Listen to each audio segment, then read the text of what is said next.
جو شریعت اسلامیہ کے مقاصد ہیں یہ کل 5 ہیں: دین کی حفاظت، نفس کی حفاظت، نسل کی حفاظت، مال کی حفاظت اور عقل کی حفاظت۔ اب یہ وہ 5 چیزیں ہیں۔ اچھا، علم مقاصد شرعیہ کو وہ آگے بڑھانے کے لیے وہ 2 طرح کے حالات آتے ہیں۔ ایک ہے ہمارے جیسے عام حالات چل رہے، نارمل حالات ہیں، بس ان حالات میں جیسے ہم اس حالت سے پہلے نماز پڑھنے کے لیے آتے ہیں، دکانیں کھلی ہوئی ہیں، لوگ جا آ رہے ہیں، ایک دوسرے سے سلام دعا لیا جا رہا ہے، معانقہ ہو رہا ہے، وہ عام حالات ہیں۔ کچھ ہوتے ہیں خصوصی حالات، جیسے نماز تو ہم پہلے بھی پڑھنے کے لیے آیا کرتے تھے، لیکن کبھی خصوصی حالات پیدا ہو جاتے ہیں، بارش برسنا شروع ہو جاتی ہے، آندھی آ جاتی ہے، راستے میں کسی آدمی نے کتا پال رکھا ہے جو جانے آنے والوں کو تنگ کرتا ہے، خدا نخواستہ راستہ پرخطر ہو چکا ہے، چور ڈاکو اس کے اندر موجود ہیں۔ اب دیکھیں یہ ہنگامی حالت ہے، خصوصی حالات ہیں۔ اس کا مطلب ہے کہ احکام کی بجا آوری کے لیے 2 طرح کے ماحول ہوتے ہیں۔ ایک تو جیسے چل رہا ہوتا ہے جسے ہم نارمل حالات کہتے ہیں، دوسرے وہ حالات جس میں کچھ چیز ایک اضافی چیز ہو چکی ہوتی ہے یا کمی ہو چکی ہوتی ہے، جانے آنے میں کوئی حرج واقع ہو رہا ہوتا ہے۔ اب یہ 2 طرح کے حالات ہیں۔ اب یہ جو دوسری طرح کے حالات ہیں، کبھی ان کے اندر حرج واقع ہوتا ہے۔ راستہ میں نماز پڑھنے کے لیے بندہ جاتا ہے، راستے میں کتا بیٹھا ہوا ہے، وہ کاٹ لے گا اور اسے بچانے والا بھی کوئی نہیں ہوگا۔ راستے میں قطاع الطریق جو ڈاکو بیٹھے ہوئے ہیں وہ لوٹ لیں گے۔ تو ایمرجنسی کا نفاذ بعض اوقات ہوتا ہے۔ اچھا، یہ مشقت کبھی تو ہوتی ہے بڑی ہائی لیول کی، بہت زیادہ مشقت، اتنی زیادہ مشقت ہوتی ہے کہ وہاں اگر یہ والی مشقت ہے، اگر اتنی زیادہ ہے، یہ درجہ ضرورت تک پہنچ جاتی ہے، یہ تنگی، یہ مشقت۔ اور ان حالات میں وہ جو ممنوع چیز ہوتی ہے اگر اسے اختیار نہ کیا جائے تو حالات بالکل بندے کے لیے وہ پریشان کن ہو سکتے ہیں۔ مثال کے طور پر ایک آدمی کو بھوک لگی ہے اور بھوک اتنی شدت تک پہنچ چکی ہے کہ اب اس کے سامنے سوائے حرام مال کے کچھ اور نہیں پڑا ہوا۔ یہ بندہ اگر حرام مال کا لقمہ استعمال نہیں کرتا تو مر جائے گا۔ اب یہ مشقت، یہ تنگی بڑی ہائی لیول کی ہو گئی۔ اب اسے کہا جاتا ہے درجہ ضرورت۔ اور کبھی مشقت ہوتی ہے کہ وہ محظور چیز، ممنوع چیز جس سے ممانعت ہے، اسلام کہتا ہے خبردار یہ نہ کرنا۔ اگر ایک آدمی اسے یہاں پر منع ہے کہ یہ کام تم نے نہیں کرنا، اب اس کچھ حالات ایسے پیدا ہو جاتے ہیں اگر نہ کیا جائے تو بندے کی جان تو تلف نہیں ہوتی، لیکن یہ ہے کہ مشقت، مصیبت، پریشانی ضرور لاحق ہو جاتی ہے۔ جیسے ہمارے ہاں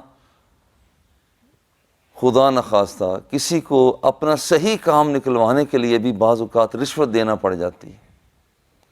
اگر اس بندے کو رشوت نہ دی گئی تو صحیح کام بھی نہیں ہو سکے گا۔ اب وہ کام ممنوع ہے کہ رشوت دینا حرام ہے، رشوت لینا حرام ہے، لیکن اگر یہ بندہ رشوت دیتا نہیں تو پھر یہ بندہ اگرچہ اس کی جان تلف تو نہیں ہو جائے گی مگر مشقت میں ضرور پڑ جائے گا، مصیبت میں ضرور پڑ جائے گا۔ تو اس آدمی کے لیے بھی اسے کہا جاتا ہے درجہ حاجت، اور یہ درجہ حاجت بھی ترقی کرتا کرتا کبھی درجہ ضرورت تک بھی پہنچ جاتا ہے۔ آپ نے دیکھا کہ کبھی ممنوع چیزوں کو بھی ہم اختیار کر لیتے ہیں مگر اسلام ناراض نہیں ہوتا۔ جو چیز ممنوع ہے اسے ہم، مثلا کسی کا لقمہ پھنس گیا اور سوائے حرام چیز کے ناپاک پانی پڑا ہوا ہے، شراب پڑی ہوئی ہے، اس کے بغیر اور کوئی چیز دستیاب ہی نہیں۔ حالانکہ شراب پینا حرام ہے، مگر اتنی کتنی جس سے لقمہ بندے کا نیچا چلا جائے بندہ استعمال کر لیتا، اسلام ناراض نہیں ہوتا، حالانکہ ایک ممنوع کام کو یہ اختیار کر رہا ہے۔ اور اس طرح سے کہ اگر ایک آدمی آگے بڑھتا ہے اور یہ پیش نظر رہے کہ ان 5 چیزوں کی اس نے حفاظت کرنی ہے، اور اگر 5 چیزوں کو حفاظت کرنے میں کسی ممنوع چیز کو اختیار کرنا پڑ جاتا ہے تو یہ بندہ اسے بھی اختیار کر لینے کے لیے اس بندے کو اجازت ہوا کرتی ہے۔ اب یہاں پر کہ ایک آدمی تنگی کے حالات میں وہ آگے بڑھتا ہے، تفسیر مدارک میں، مدارک التنزیل، اس میں اسی حکم کے تحت وَمَا جَعَلَ عَلَيْكُمْ فِي الدِّينِ مِنْ حَرَجٍ، اللہ جل جلالہ نے دین کے معاملات میں کوئی تنگی تمہارے لیے نہیں رکھی بلکہ رخصتیں عطا فرمائی۔ اور تفسیر مدارک میں ہے بل رخص لکم فی جمیع ما کلفکم من الطہارۃ والصلاۃ والصوم والحج والتیمم وبالایماء وبالقصر والافطار لعذر السفر والمرض وعدم الزاد والراحلۃ۔ دیکھیے ایک آدمی زندگی کا سفر طے کر رہا ہے مگر راستے میں مشقت آ جاتی ہے، اور اس کے لیے تفسیر مدارک میں ہے کہ رب ذوالجلال کی طرف سے رخصت عطا ہے، مثلا طہارت، حکم یہ ہے کہ نماز پڑھنے کے لیے وضو کرو۔ اب وضو کرنے کے لیے پانی نہیں ہے تو اس کے لیے شریعت اسلامیہ کہتی ہے تمہیں حکم تو ہے کہ وضو کرو مگر ہنگامی حالت ہے تم تیمم کر لو، پانی نہیں ہے ہاتھ یہاں پر زمین پر لگاؤ، ایک ضرب چہرے پر لگا لو، دوسری ہاتھوں پر لگا لو۔ اور یہ پچھلے دنوں میں ایک سفر پہ تھا، خانپور میں گیا، واپس آ رہے تھے تو وہاں پر راستے میں بائی پاس وہاں پانی کا تو انتظام نہیں تھا، ہم میں سے ایک ساتھی انہوں نے وہاں پر اسی طرح سے تیمم کیا اور اس طرح سے ہم نے وہاں پر نماز باجماعت ادا کی۔ حالانکہ وہاں پر حکم تو یہ ہوتا ہے کہ وضو کرو تم، لیکن حالت ہنگامی تھی تو وہاں پر تیمم کو اختیار کر لیا گیا۔ اسی طرح سے دوسری ہے نماز کے لیے ہے جیسے ظہر کی نماز ہے 4 رکعت ادا کرنی، لیکن جس وقت آدمی سفر میں ہوتا ہے تو 4 نہیں بلکہ مشقت ہے، سفر ہے تو 2 رکعت نماز ادا کرے گا۔ بالکل اس طرح سے صوم، حالت سفر میں روزہ ہے، روزے کے اندر تخفیف پیدا ہو جاتی ہے، روزہ رکھنا فرض ہے، کتب علیکم الصیام کما کتب علی الذین من قبلکم، یہ تو روزے فرض ہیں، مگر حالت سفر میں روزہ نہ رکھنے کے لیے اگر یہ کہہ دیا جاتا ہے کہ تم روزہ نہ رکھو تو یہ کوئی گناہ کی بات نہیں ہے کیونکہ اس میں مشقت آتی ہے۔ اسی طرح سے حج کا معاملہ ہے کہ اگر ایک آدمی کے پاس رقم موجود ہے تو وہ حج ادا کرے، لیکن اب اس بندے کے پاس زیادہ سفر نہیں ہے، زیادہ راہ نہیں ہے، تو اس آدمی سے کہا جائے گا بھئی یہاں سفر اختیار نہ کرو، حالت ہنگامی پیدا ہو۔ اسی طرح سے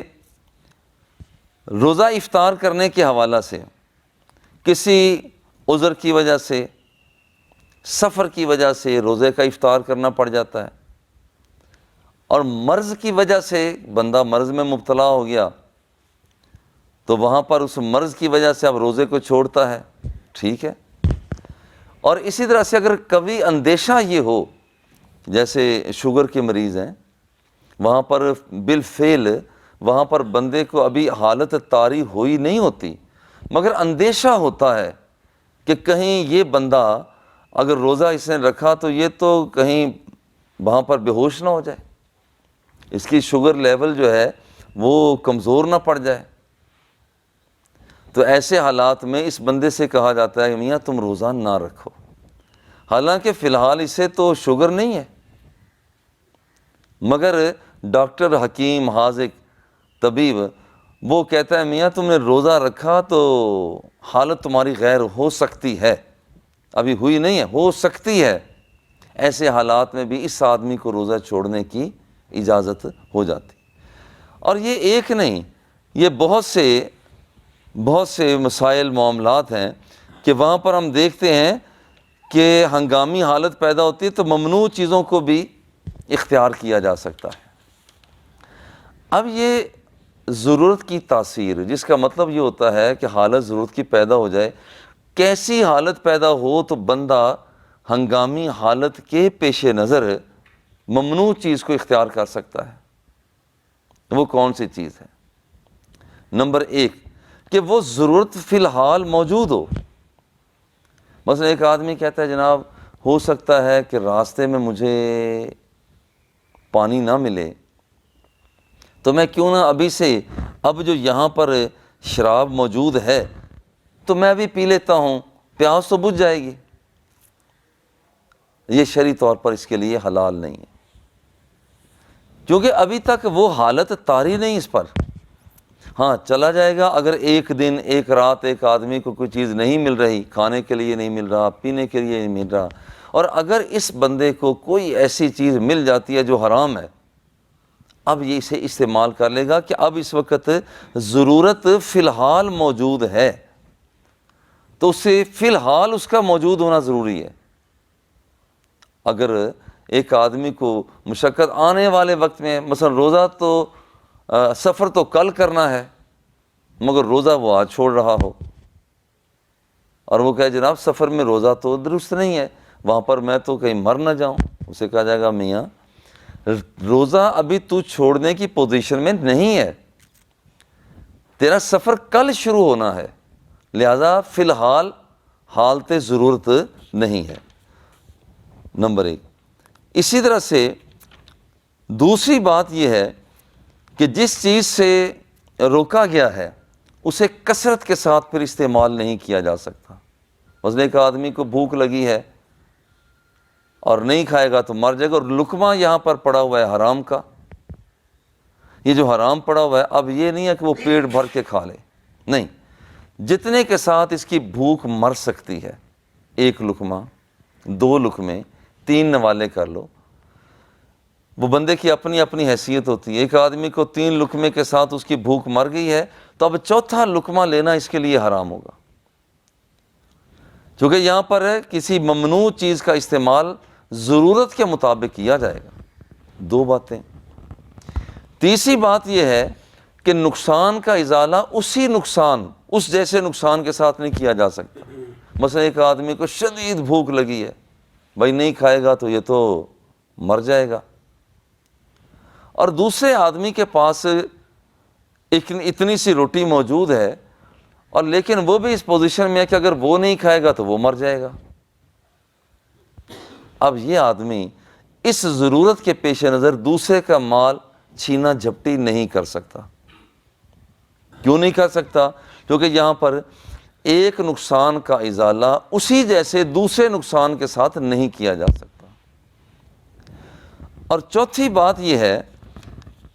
کہ نقصان والی چیز کو بندہ اختیار کر رہا ہے یا جو کام کرنا ہے اس سے رک رہا ہے،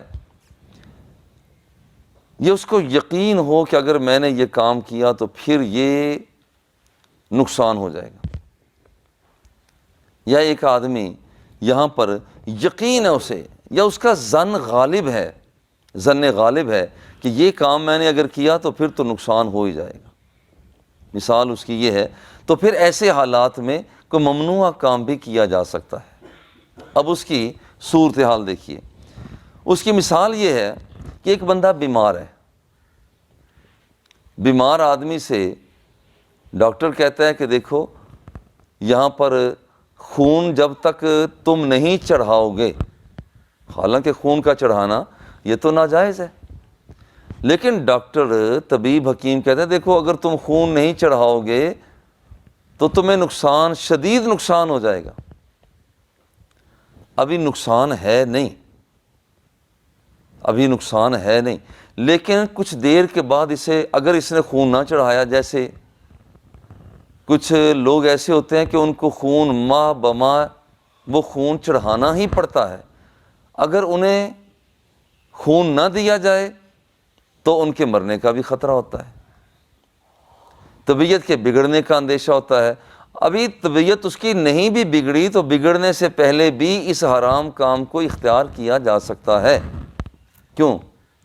وہ اس لیے کہ ابھی اس آدمی نے اگرچہ طبیعت خراب نہیں ہے، اگر اس نے خون نہ استعمال کیا تو یہ اس کی طبیعت خراب ہو جائے گی۔ دیکھیں، اندیشہ ضرر، نقصان کا اندیشہ آنے والے زمانے میں ہے، مگر حرام کو اختیار ابھی کر رہا ہے، ممنوع چیز کو اختیار ابھی کر رہا ہے۔ اور بالکل اسی طرح سے ایک آدمی کی دوا وہ ہے ہی حرام چیز کو اختیار کرنے میں، تو وہ اختیار کر سکتا ہے۔ اب آئیے ذرا غور کریں کہ وہاں پر ایک آدمی نماز پڑھ رہا ہے، حالانکہ نماز کا مکمل کرنا ضروری ہے، مگر وہ دیکھتا ہے کہ سامنے جس انداز میں جس ڈائریکشن پر ایک نابینا آدمی آ رہا ہے، اگر میں نے اسے نہ روکا تو یہ کنویں میں گر جائے گا، حالانکہ نماز کو توڑنا ناجائز ہے، لیکن وہ اس کے پاس فوری طور پر اپنی نماز کو توڑے اور اس آدمی کو بچائے گا۔ بالکل اسی طرح سے یہ جتنے مسائل ہیں، ان میں سے ایک مسئلہ یہ جو ہمارے موجودہ حالات میں، معروضی حالات میں، ڈاکٹر لوگ کہتے ہیں کہ ابھی ایک بندے کو تکلیف نہیں ہے، وائرس اس پر اثر انداز نہیں ہوا، لیکن اگر اس آدمی نے کوئی میل جول کیا تو وائرس منتقل ہو جائے گا، چونکہ یہ ہمیں تو پتہ نہیں، ایک طبیب آدمی، حکیم آدمی، اب یہ بالکل اسی طرح سے جیسے شوگر والے کو آدمی کہتا ہے، ڈاکٹر کہتا ہے کہ دیکھ بھائی، اگر تو نے روزہ رکھا تو پھڑک جائے گا، تیری طبیعت غیر ہو جائے گی، اس شوگر والے آدمی کے لیے ہے کہ یہ روزہ نہ رکھے، حالانکہ ابھی تو ٹھیک ہے، وہ ڈاکٹر کے کہنے پر، طبیب کے کہنے پر وہاں پر وہ روزہ نہیں رکھ رہا۔ اب دیکھیں، روزے کا مکمل کرنا ضروری ہے، رکھ لیا ہے تو اس کی تکمیل کرے گا، مگر قراء الغمیم کے مقام پر، یہ مکہ مکرمہ کے قریب مقام، وہاں صحابہ کرام نے روزے رکھے ہوئے ہیں اور لڑائی کے لیے آگے بڑھ رہے ہیں، دشمن سے مقابلہ بھی ہے، عصر کا وقت ہو چکا، سورج غروب ہونے میں تھوڑی دیر باقی ہے۔ حضور علیہ الصلوۃ والتسلیم نے بذات خود جب صحابہ نے کہا حضور روزہ جو ہے نا شدت اختیار کر رہا ہے، میرے آقا نے پیالہ لیا پانی کا اور پینا شروع کر دیا، صحابہ نے بھی حضور کو دیکھ کر پینا شروع کر دیا، حالانکہ